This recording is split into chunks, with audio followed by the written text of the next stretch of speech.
entendre parler de l'art dans le pays d'Ogon. On va dire les arts ou les artisanats d'art.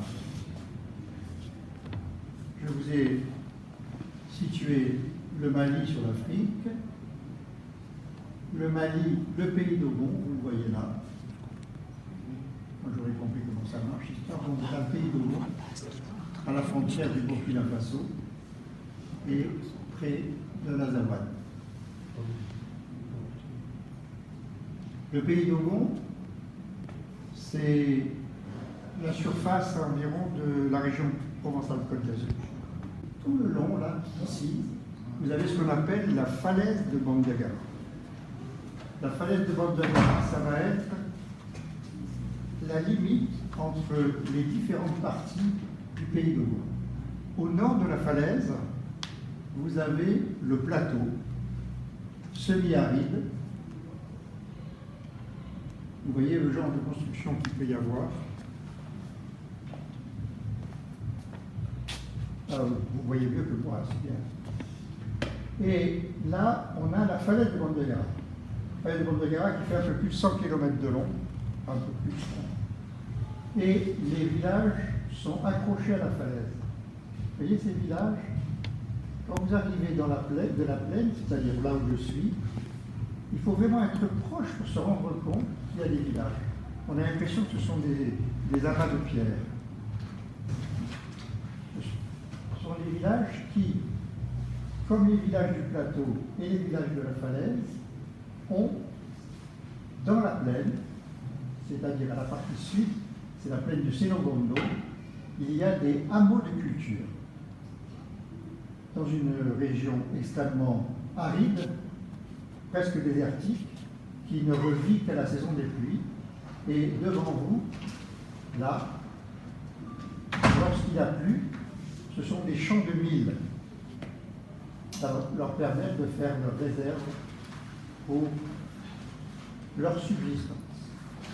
Alors pourquoi je suis venu aujourd'hui vous parler des arts d'Ogon? C'est parce que je représente une association humanitaire qui s'appelle France Pays d'Ogon, qui travaille là-bas pour faire des puits, des écoles, des retenues d'eau, des maraîchages, tout ce qui concerne l'humanitaire.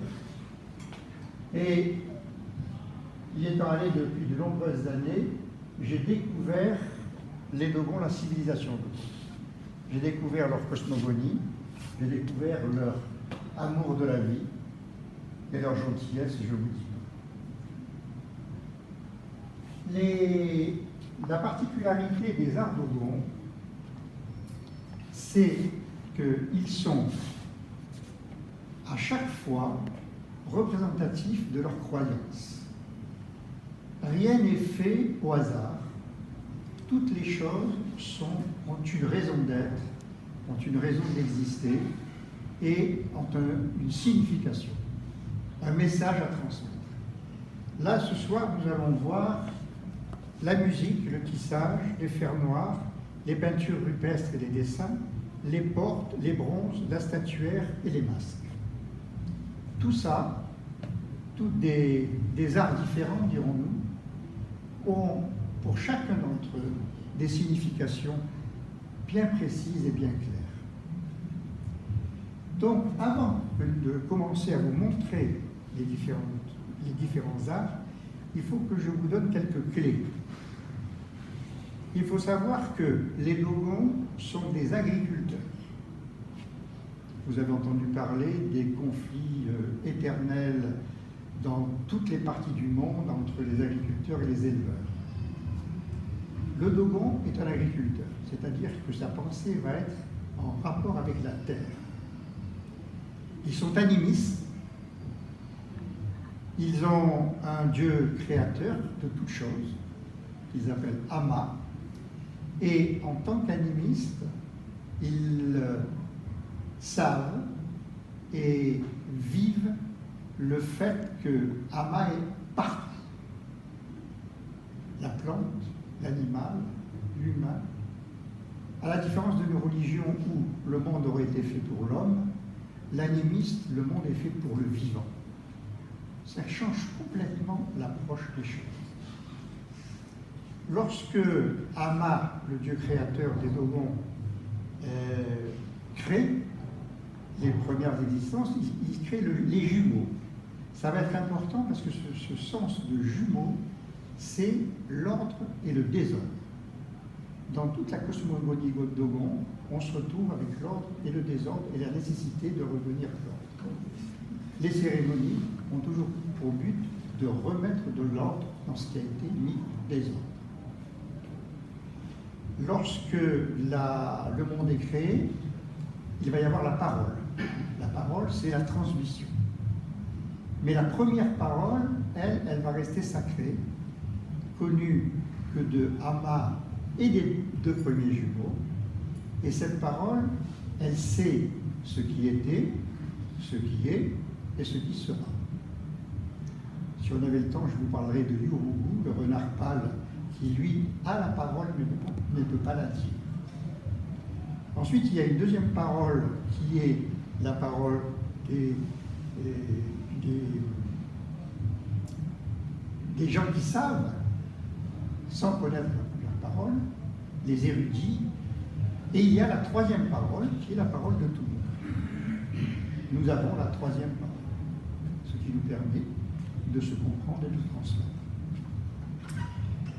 Lorsque les turbulences créées par les deux premiers jumeaux sont terminées, ce n'est pas le but de ce soir, mais ce serait très intéressant, la création va continuer. Il va y avoir la création de 4 couples, toujours des couples, toujours par deux, qui vont être le projet de toute la vie.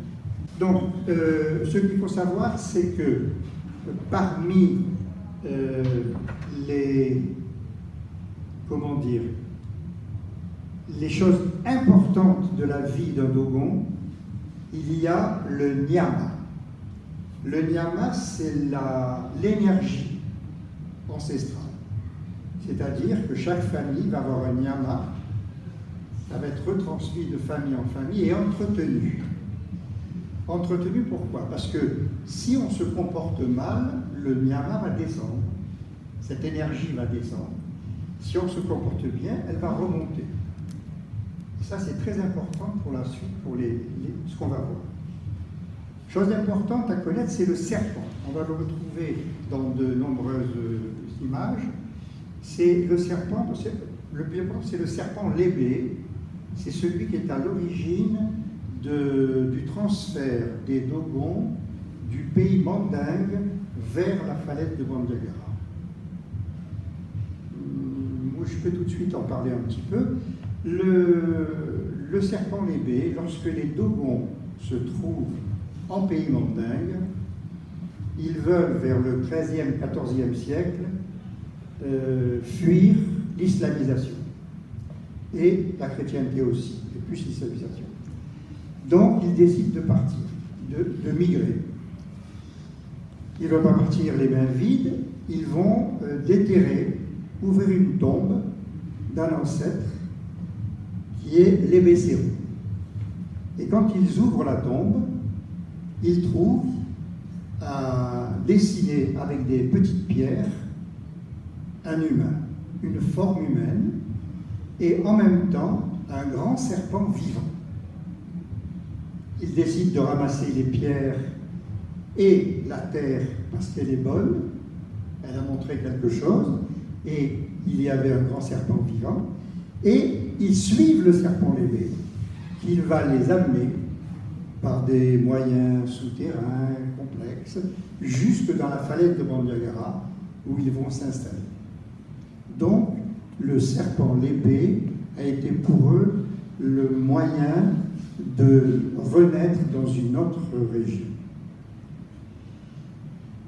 Serpent, c'est un état que les ancêtres des Dogons avaient après avoir été hommes. D'homme, ils passaient à serpent, et de serpent, ils passaient à génie. On va retrouver comme symbole un symbole important, c'est le crocodile. C'est qu'en arrivant sur la falaise de Bandiagara, même si à l'époque il y avait plus de végétation que maintenant, s'il fallait chercher l'eau, et c'est le crocodile qui a montré où se trouvait l'eau. Signe important aussi, symbole important, c'est la tortue. La tortue va être le protecteur du village. Dans chaque village, vous trouvez une tortue énorme qui est la protectrice du village. Et même c'est elle qui signale si un nez a été empoisonné, elle n'y touche pas, et à ce moment-là, on peut le manger.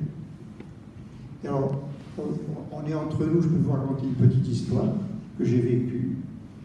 J'ai donc mon guide Dogon et les amis Dogon que j'ai là-bas qui me disent « Jacques, la tortue a pleuré. Demain, il va y avoir un mort. » J'écoute, je suis surpris, je dis rien. Et le lendemain, il y a un mort.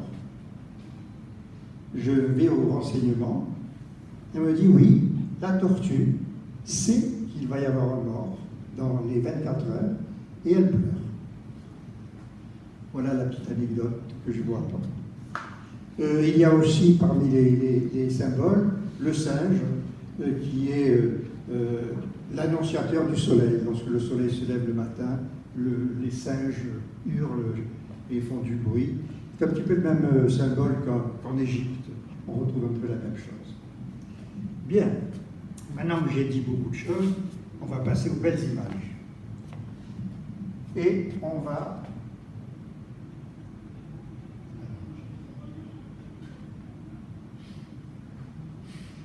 On va revenir à celle-là.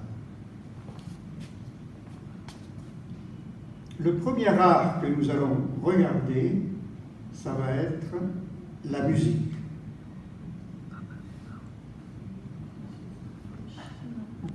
On revient en arrière.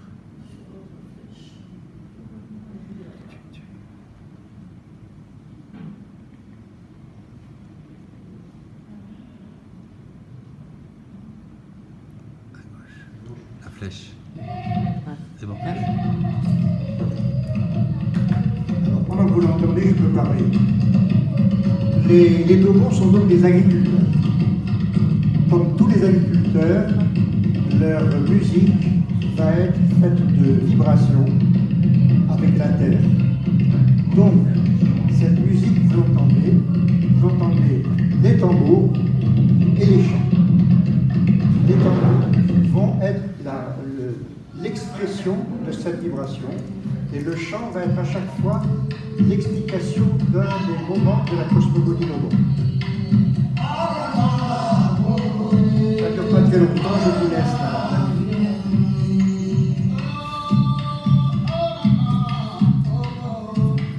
Il y a toujours ce tambour qui tape.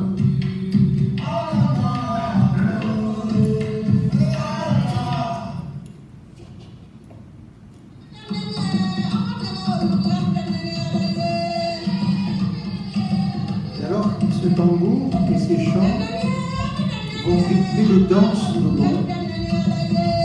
Et le tambour va être d'autant plus fort qu'il a l'intention d'obliger le danseur à taper plus fort sur la terre pour qu'il puisse faire monter son diamant.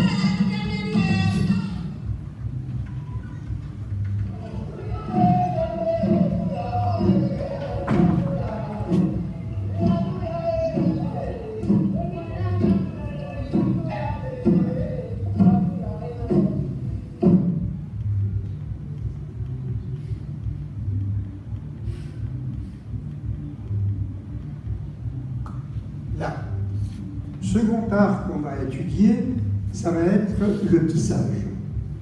Et là, c'est très très intéressant parce que vous voyez sur la photo, vous voyez une femme en train de filer le coton.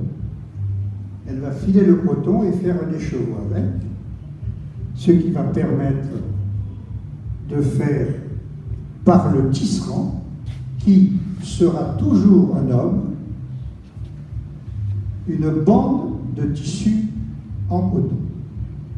Alors ce qui est important là, c'est un rapport avec la parole. Tout à l'heure, je vous ai parlé de la parole.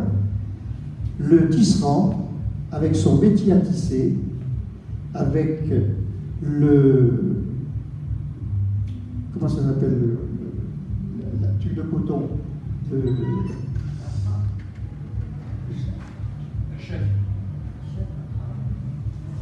ça.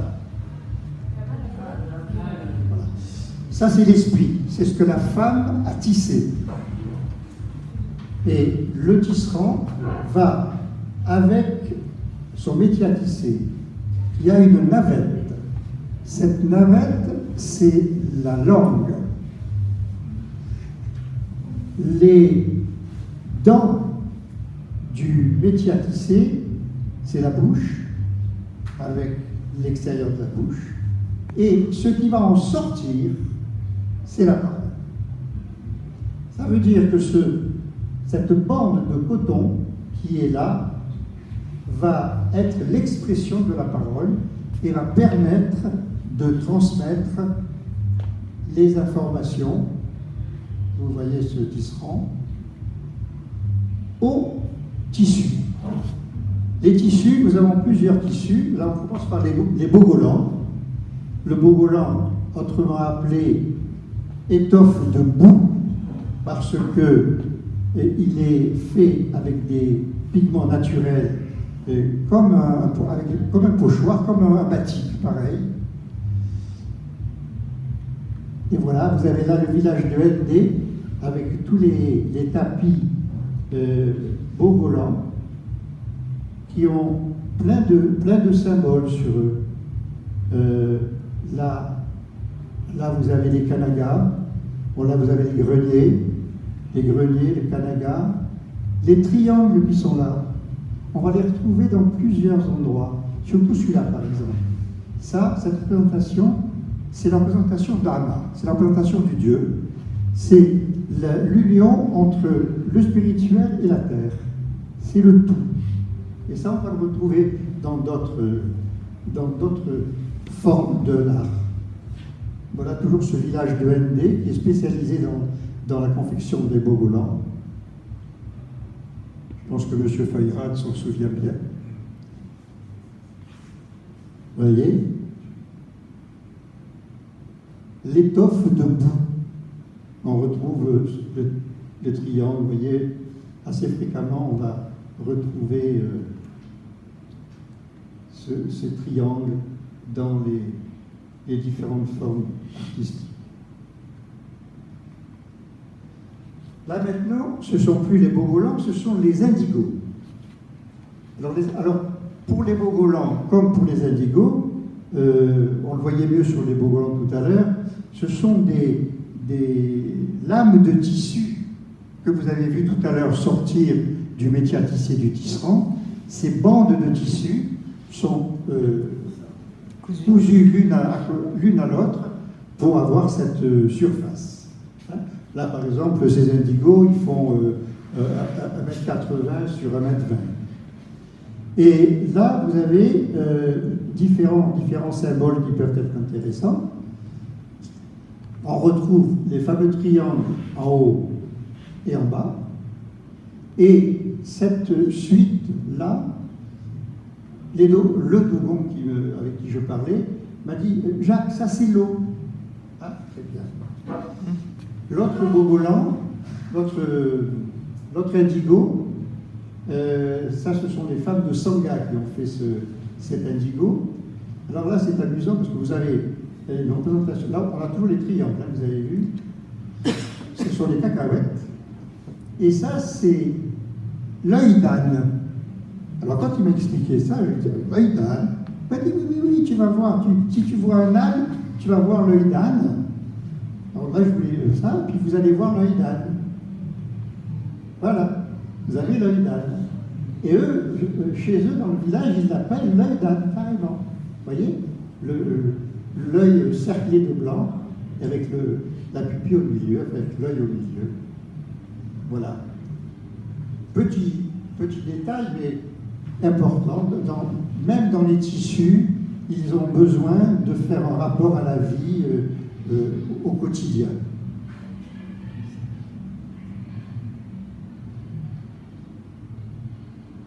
Et toujours l'eau et les triangles.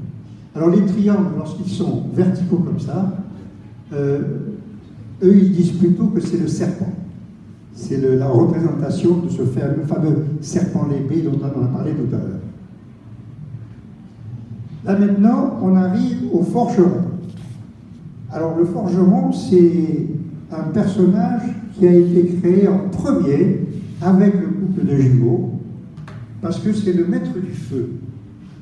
Et pour créer le monde, il fallait qu'il y ait l'eau, mais il fallait qu'il y ait le feu. Et Amma a créé le forgeron en lui laissant l'opportunité d'aller voler une partie du soleil avec le bâton de voleur que nous verrons après. Ce forgeron a un rôle très important dans la société Dogon, parce que, comme je vous l'ai dit tout à l'heure, les Dogons sont des agriculteurs. Donc le forgeron, c'est celui qui va fabriquer tous les outils qui vont servir à la vie du village. Il est maître du feu, donc il est un petit peu sorcier. Il peut être guérisseur aussi. Et on lui montre un respect particulier. Il y a deux catégories de forgerons. Il y a la lignée qui descend du forgeron initial, et puis la lignée des forgerons qui ont été choisis. Mais en principe, un forgeron, c'est une transmission filiale, hein, père-fils, au fur et à mesure de l'évolution de leur vie, de père en fils, ils deviennent et restent forgerons. Et le forgeron a une autre qualité en Pays Dogon, c'est que, puisqu'il est le maître des outils, c'est lui qui fabrique des outils qui vont servir à la sculpture. Quand vous voyez des portes Dogon, vous avez tous vu des portes Dogon, c'est un forgeron qui a fait la porte. Ce forgeron, il a la possibilité donc de travailler le métal qu'on trouve sur place. Hein. Et donc ils font les fers noirs. Les fers noirs, ce sont des représentations la plupart du temps androgynes. Petite différence entre les différents personnages, vous verrez. Alors, un petit détail qui est intéressant, je vais aller trop vite, pourquoi j'ai appuyé comme ça. Voilà. Petit détail qui est intéressant, c'est que ce que vous voyez là, ce personnage a une barbe. Cette barbe, c'est le signe de la sagesse. Et lorsque on se trouve avec des statues féminines ou représentant aussi bien l'homme que la femme, il peut y avoir une barbe. C'est-à-dire qu'on se retrouve avec une statue féminine avec une barbe. Donc ça c'est le fer noir. Position de ce fer noir qui est à gauche sur l'image, là, c'est une position qu'on retrouve dès les télèmes. Alors je ne vous ai pas parlé des télèmes tout à l'heure, mais lorsque les Dogons arrivent dans la falaise de Bandiagara, il y a un peuple qui les a précédés, qui s'appelle les télèmes, et dans les statues télèmes, on retrouve déjà cette attitude. Pour les Dogons comme pour les télèmes, c'est une invocation à Amma, en levant les bras au ciel, enfin à Amma pour les Dogons, pour les télèmes on ne sait pas, mais c'est aussi une demande pour la pluie. Voilà, donc encore un fer noir, avec un travail assez délicat, comme vous le voyez, avec une forge rudimentaire et des petites enclumes, toutes petites que vous verrez tout à l'heure.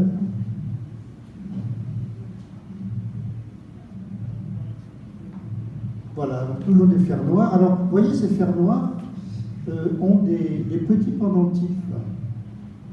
Pourquoi? C'est parce que ces fers noirs représentent les génies dont je vous ai parlé tout à l'heure. Donc quand vous trouvez, si vous avez l'occasion d'acheter des fers noirs un jour, vous voyez la différence entre ceux qui ont ces petites breloques et ceux qui n'en ont pas. Ceux-là, ce sont les génies, les autres sont les hommes d'ombre. Et à droite, il y a un guerrier, tout simplement, et à gauche, vous avez deux génies. Le génie étant le stade ultime, dont je vous ai parlé tout à l'heure, homme, serpent, génie. Tout à l'heure, je vous ai dit que le forgeron a été obligé d'aller chercher le feu au soleil. Il est allé voler un morceau de soleil grâce à son bâton de voleur, qui est représenté comme ça. Alors, ce bâton de voleur, j'ai son nom, là, je ne veux pas l'écorcher, donc je l'ai marqué quelque part. Le bâton de voleur, oui, c'est le Yodomolo. Le Yodomolo, c'est le nom dogon du bâton de voleur. Voilà une autre forme de ce bâton, toujours le même principe, une crosse qui permet d'attraper. La troisième crosse, là, c'est la plus intéressante, parce qu'elle porte une image de cheval, du cavalier, et l'eau. Parce que pour pouvoir forger, si on n'a pas d'eau, c'est pas possible. Et le cavalier, là, c'est encore ce fameux personnage avec sa petite barbichette, c'est donc le sage, et le cheval, je vous expliquerai tout à l'heure pourquoi. Là, on change de registre et on arrive aux peintures. On a en pays d'Ogon, alors là en particulier, c'est l'auvent des circoncis à Bongo, à Songo. Auvent des circoncis parce que sous cet auvent, à l'abri donc du ciel, d'éventuelles précipitations, sous cet auvent, il y a cet endroit, qui est l'endroit où sont amenés les jeunes garçons qui vont être circoncis et qui vont rester là le temps de la cicatrisation.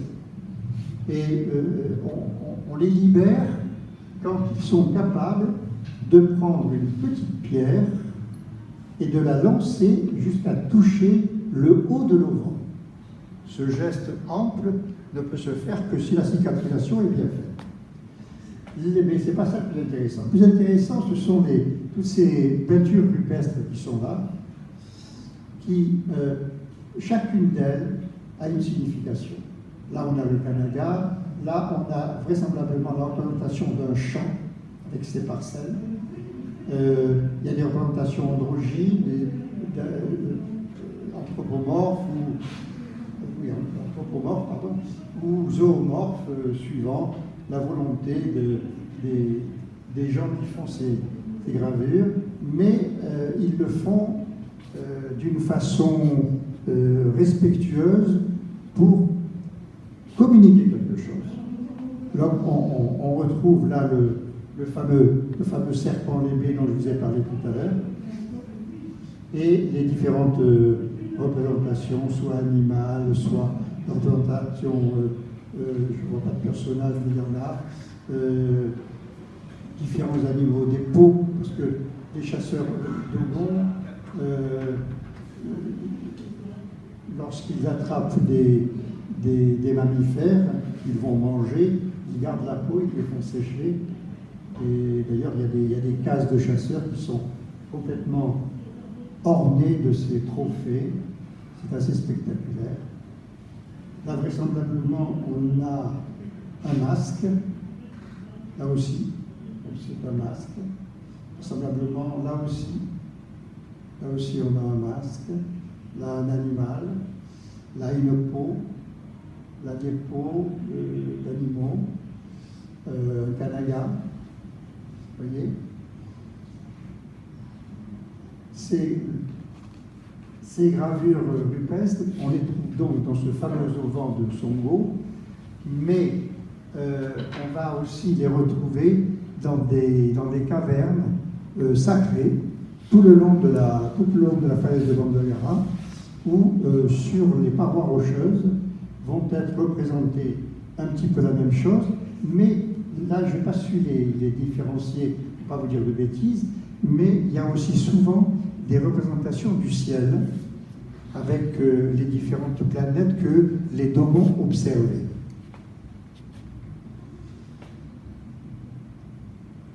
Voilà.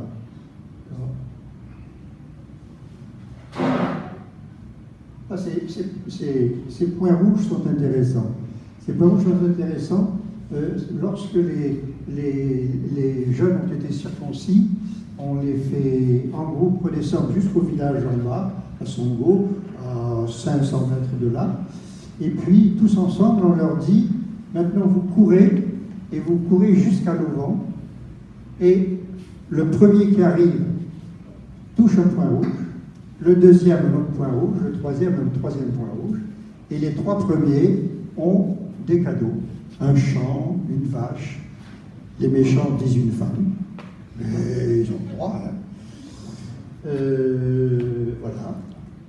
Alors maintenant, on va laisser les gravures rupestres pour vous parler d'un personnage, parce qu'on ne peut pas parler des arts d'Ogon sans parler de Alei Kenato. Alei Kenato est un homme qui est dans le village de Yendumaato, sur la falaise, et cet homme, dans les danses rituelles et autres fêtes cérémonielles, avait un fusil et était chasseur et armé de son fusil. Et son fusil a éclaté. Et son fusil a éclaté, et là, vous ne le voyez pas, mais il n'a plus de main gauche. Le fusil lui a arraché la main gauche. Il a laissé que son bras droit. Et Alei Kenato, dans son désarroi, a éprouvé le besoin d'exprimer par le dessin les images affreuses qu'il avait dans la tête et tout en étant inspiré par la tradition d'Ogon.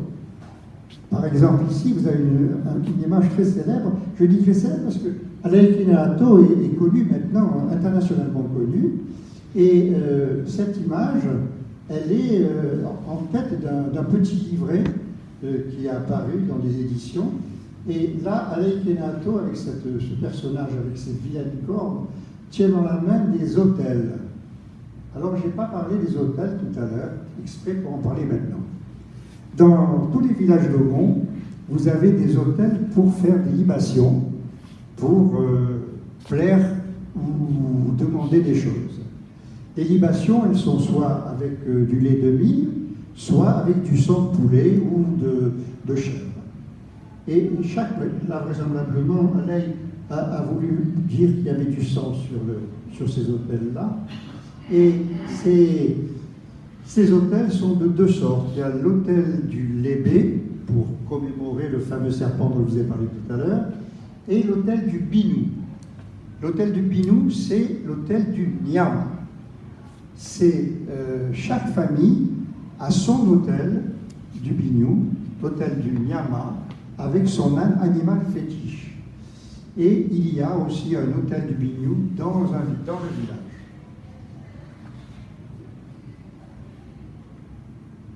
Voilà, ça c'est aussi une gravure célèbre. D'ailleurs, j'ai son original sur mon stand. Et j'ai même sa copie, c'est-à-dire si vous achetez la copie, c'est pas cher, si c'est l'original, c'est plus cher.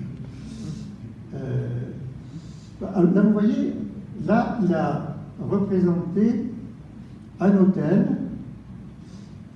la sagesse et les attributs du génie. Là, ce sont des personnages qui vont apporter un autel, peut-être, et un petit mot sur l'autel. Je vais vous dire un petit mot sur l'autel. Lorsque les Dogons arrivent à la falaise de Banzagara, ils arrivent à Kadibonzo, et à Kadibonzo, ils vont faire le premier autel avec les pierres, avec une pierre qu'ils ont rapportée de la tombe du serpent lébé. Et les pierres vont être distribuées aux Dogons, qui chacun, en évoluant dans la falaise, va faire son autel avec une de ces pierres sacrées. Cet autel, vous le voyez là, avec ça sur le dessus. Ça, c'est le crochet à nuage. La nécessité pour les Dogons d'avoir de l'eau fait qu'il y a souvent sur les villas, c'est-à-dire les maisons de famille ou sur les hôtels, il y a ce crochet à nuage.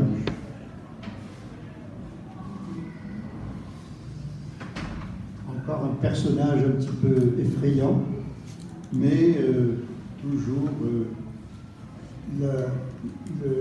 l'autel.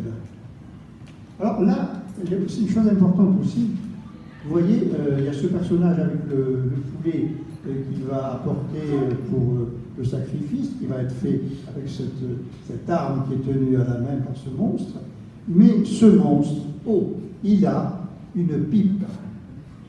Et ça, c'est Alei Kenato lui-même qui me racontait qu'il éprouvait le besoin de mettre dans ses tableaux des pipes parce que, pour un Dogon, la fumée qui va sortir de la pipe ou d'une façon de fumer, c'est la libération de ce qui est mauvais en nous. Donc, il ne me l'a pas dit en français parce que je l'ai rencontré, il ne parlait pas de français, mais j'avais l'interprète. Il m'a dit, quand tu vois sur un tableau comme ça, tu vois la pipe, ça veut dire que le tableau, il est bon, il est gentil, il n'est pas méchant, il n'est pas aussi affreux que ce que vous pourriez l'imaginer. Alors, on va passer aux portes maintenant. La sculpture sur les portes. Chaque porte va avoir des représentations. Les représentations, on a souvent les jumeaux, ils sont 2 par 2, voilà, qui vont représenter aussi la famille. Et puis les seins des femmes, le symbole maternel, se retrouve sur les portes, parce que les femmes Dogon peuvent montrer leur poitrine, mais ne montrent pas leurs cuisses. Donc si on parle de féminité, on montre les seins. Donc ça c'est une guina, maison de famille avec une très très jolie porte. Encore une très très jolie porte, très bien sculptée. Là-haut vous voyez une tortue, là, par exemple. Et les personnages par couple. Là aussi c'est une très jolie porte qui est riche de symboles. Elle a d'abord les kanagas, elle a le couple de jumeaux primordiaux, elle a les 8 ancêtres, elle a le singe, elle a la tortue, elle a la représentation féminine, elle a la serrure. La serrure c'est un peu particulier, on en parle après. Et après vous avez le serpent qui est là, de l'autre côté. C'est très riche cette porte. Petite porte Dogon avec le crocodile. Encore une porte avec les différents symboles dont je vous ai parlé. Encore une porte avec les 4 couples. Serrure. Alors serrure, c'est un symbole sexuel, la serrure chez les Dogons, parce que vous avez la serrure elle-même qui représente le ventre de la femme, le pen qui représente le sexe de l'homme, et le couple homme-femme qui se trouve sur la porte. On arrive au bronze. Alors vous avez vu tout à l'heure sur l'esplanade, il y a des bronziers qui vont montrer comment on faisait les bronzes à la cire perdue. Tout le monde a vu la fabrication des bronzes là-bas, où il faut que j'explique ce qu'est le bronze à la cire perdue. Je peux expliquer ? Bon, alors, on commence par faire un objet en cire. Une fois qu'on a fini cet objet en cire, on le met dans de la terre glaise. Ensuite, on fait cuire la terre glaise pour qu'elle devienne dure. Ensuite, comme elle a cuit, la cire a fondu, a laissé l'espace vide de la sculpture, et le bronze est coulé dedans pour faire la statue en bronze. Ensuite, on casse le moule, parce qu'en principe, on ne renouvelle pas, c'est toujours un seul exemplaire. Et ensuite, on travaille la statue en bronze pour les détails, pour les faire jolies, pour les faire de qualité et de personnage. Ça, c'est l'enclume dont je vous ai parlé tout à l'heure. C'est la représentation symbolique de la première enclume. Bon, là, on la voit à l'envers, parce que, en réalité, l'endroit sur lequel le forgeron va taper, c'est cet endroit-là. Alors, on a cru au début que c'était un bracelet. Et quand j'étais sur place, là-bas, on m'a dit non, Jacques, c'est pas un bracelet du tout, c'est la représentation symbolique de la première enclume. Voilà un couple de nomos. Les nomos, ce sont les 4 qui ont été créés au début. Voilà. Je vais un peu vite à cause des suivants. Hein. Ça, c'est une représentation très jolie, avec une autre de très grande qualité. Vous voyez, celle de gauche est une femme, elle a la barbe, donc elle est sage. Ça, c'est une barque de mariage, traditionnelle barque de mariage en bronze. Ce sont des couples de mariés qui, grâce au crocodile qui leur apporte la vie, vont être emmenés dans le bonheur de leur propre vie. Là, on arrive au cheval, je vais aller vite, mais c'est important. Là, on peut supposer que ce sont des Ogons. Le Ogon, c'est le chef spirituel du village, qui est choisi par le village, souvent un des plus anciens.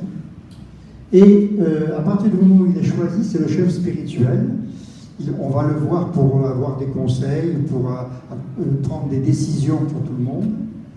Après que les hommes du Toguna se soient réunis, on va voir le Ogon pour lui demander les résultats. Et il est sur un cheval. Pourquoi? Parce que lorsqu'il est intronisé, choisi, il n'a plus le droit de poser le pied par terre, sauf dans sa propre maison, qu'il ne quittera plus jamais jusqu'à sa mort. Donc on le met sur un cheval, et si on n'a pas de cheval, eh bien on le transporte à dos d'homme pour le mettre chez lui. Ça, c'est un masque en bronze, très joli petit masque. Ça, cette carte est importante, mais on n'a pas le temps de rester là-dessus, c'est dommage. Mais vous allez voir, maintenant on va parler des statues. Et sur cette carte, vous pouvez voir des noms comme Timtam, comme Bambu Toro, comme Telem, comme Yongom, comme Burakan, comme Mandé, comme Kambari. C'est une carte du pays d'Ogon qui représente des endroits qui vont être des origines de la statuaire, c'est-à-dire des origines de style. Dans les statues, on va trouver des statues, à partir du XIVe et XVe siècle, des statues qui vont avoir des styles tout à fait Djenenke, là par exemple, tout à fait remarquables, et parce que ça vient de ce point-là, c'est un forgeron de cet endroit qui a lancé le style. Voilà, par exemple, là, on est avec des statues Télème, dont je vous parlais tout à l'heure, avec les bras levés, avec de la croûte. Ce qui est croûteux, c'est parce que ce sont les libations successives qui ont fait. Et ça, c'est Nyongom, c'est la spécialité du style Nyongom, c'est taillé dans des branches, et ils se servent de la forme de la branche. Ça, c'est cette statue que vous retrouvez cette statue que vous retrouvez sur toutes les pages, fameuse statue qui est au musée à Paris, c'est le style Djenenke qui est reconnaissable avec sa barbe et sa forme de visage. Là, c'est le style Timtam, une autre région du pays d'Ogon. Là, on a encore Timtam. La particularité des statues Timtam, c'est qu'elles sont teintées de rouge. Toujours une Timtam avec teintée de rouge. Là, maintenant, on est sur une statue Kambari, qui a une position très particulière qui définit le style Kambari. Toujours le style Kambari, là, cette statue se cache le visage pour excuser la première faute de Yorubu, le renard pâle, ou bien pour excuser une faute commise par la famille ou le village. Et ces statues que je vous montre en ce moment, ça c'est le style Komakan, ça c'est le Dogon Mandé qui est reconnaissable aussi par ce nez en flèche et cette barbe. La particularité de ces statues, c'est qu'elles sont appelées soit des statues de terrasse, parce qu'on les retrouve sur les terrasses des toits, sur la terrasse de la maison d'un défunt. Donc on met une statue sur cette terrasse, ou bien Ces statues, on les retrouve près des hôtels de famille. Ça, c'est une statue Bambutoro, une statue hyper connue. C'est ce qu'on appelle, il est appelé le maître d'Ogol, avec sa particularité d'avoir cette petite barbe qui ressemble qui est symbolisée, vous voyez là encore, toujours Bambutoro, là encore on retrouve ce même style. Vous avez remarqué à chaque fois il y a la datation, hein. C'est-à-dire que les premiers, c'est à partir du XVe siècle, mais ça a été sculpté au fur et à mesure jusqu'au XXe siècle. Là, on a Silendurelli, d'un dogon à cheval. Là, celui-là aussi, c'est la fameuse statue aux yeux obliques. Voilà, Durelli. Ça, c'est le fétiche. Alors, j'ai marqué, c'est moi qui ai fait une erreur, hein. J'ai marqué Pouloulou, c'est Pounoulou. Mais il n'y a que moi qui le sais, maintenant. Enfin, peut maintenant vous, mais ça, c'est particulier. C'est un fétiche que l'on trouve dans le Pounoulou. Et le Pounoulou, c'est la maison des menstrues. Et dans un village d'Ogon, il y a une maison dans laquelle les femmes réglées vont passer le temps de leurs règles dans cette maison parce qu'elles deviennent sacrées, intouchables, protégées, etc. Et ça, c'est un fétiche qui se trouve dans une maison, dans un Pounoulou. Ça, c'est un aputète d'Hélène. Là, on a une loge cérémonielle. Elle n'est pas très grande, hein, elle doit faire 40 cm à peu près. Voilà, cette sculpture. Ça, c'est le pot du Ogon. Quand un Ogon a été intronisé, on lui amène un pot dans lequel on lui a amené la nourriture et autres. Et on sait que c'est le pot du Ogon parce qu'il est à cheval. Il est sur un cheval et à cheval sur le pot. Celui-là, il est magnifique. C'est une merveille. Et là, ce sont les... On a le temps, là, ou pas? Quelle heure? On a encore 5 minutes, et puis après, ils nous mettent dehors. Donc, là, c'est les masques avec la société Lawa. La société de Lawa, c'est une société d'initiés qui se portent le masque et dansent le masque. Là, en premier plan, vous avez les tourterelles, avec, vous voyez derrière, différents masques. Ça, c'est un masque tourterelle, le télétana ou Tinguetenga. C'est plus facile, télétana. Voilà. Ça, c'est le masque Satembe. Le masque Satembe, normalement, représente le Yasigé. Yasigé, c'est la première femme qui a vu les masques et qui a engendré l'interdiction de porter les masques pour les femmes, etc. etc. Il y a quelqu'un qui a le droit de porter un masque le jour du Sidi. Donc, masque Satembe. Là, c'est la Satembe qui est en train d'être dansée. Oui, parce qu'on danse un masque, parce qu'on prend son énergie. Ça, c'est le masque Kanaga. Alors, le masque Kanaga, vous allez lire tout ce que vous voulez sur le masque Kanaga, mais moi, la définition que je préfère, c'est que cette représentation-là, et c'est pas moi qui le dis, hein, je dis celle que je préfère, c'est la représentation d'Ama avec le ciel et la terre. Ça, c'est le masque Walou, c'est l'antilope Walou. Ce masque antilope Walou, il est en vente à l'espace Tosti. Ça, c'est le masque Yen. Ça, c'est le masque singe noir. Ça, c'est le masque lapin. Encore un masque lapin. Joli éclairage. Là, c'est âne et vache. Ça, c'est le masque médecin, avec la représentation des personnages sur la tête, ce sont les gens qui doivent soigner. Et ce masque médecin, il est toujours à côté du masque goître. Parce que, comme dans tous les pays qui n'ont pas accès à l'iode, il y a des goîtres en Afrique subsaharienne. Ça, c'est le masque forêt. Il est intéressant, ce masque forêt, parce qu'il est censé être le masque que l'on porte, qu'il portait avant de quitter le pays mondingue, lorsqu'il passait dans la forêt, pour pas que les Andoumboulos ne les voient, ils mettaient un masque fourré. Là, c'est les danses de la Wab. Alors, elles sont là.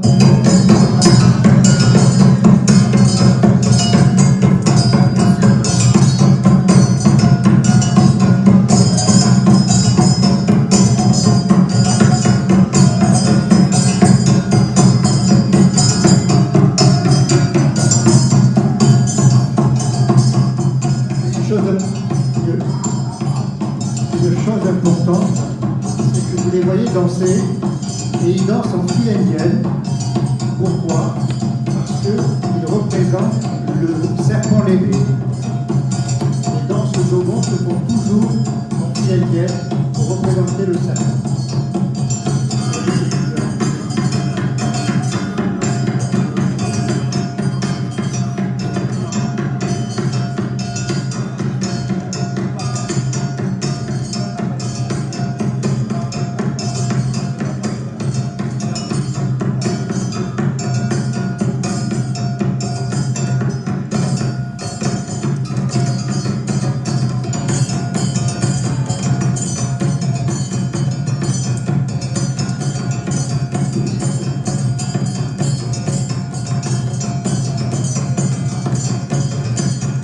On ne se rend pas compte comme ça, mais chaque masque a un pas différent, a une présentation différente.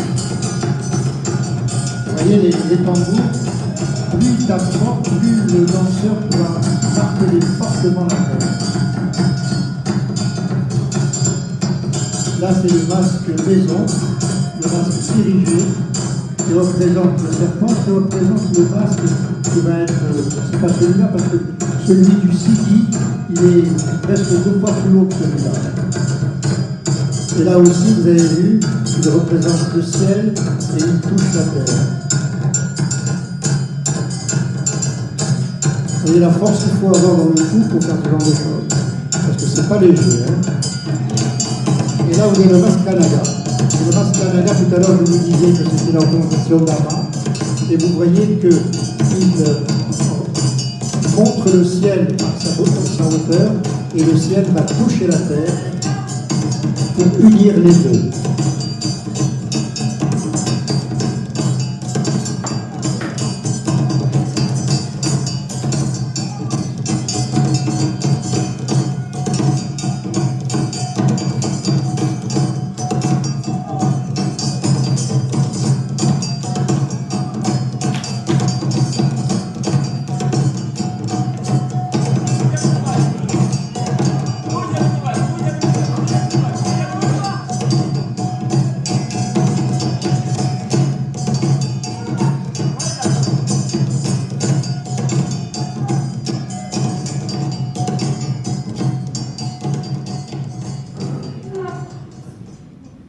Voilà, c'est fini.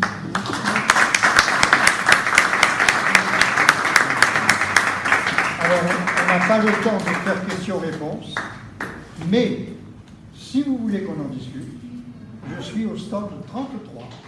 Donc vous venez me voir et on parlera du pays. Merci.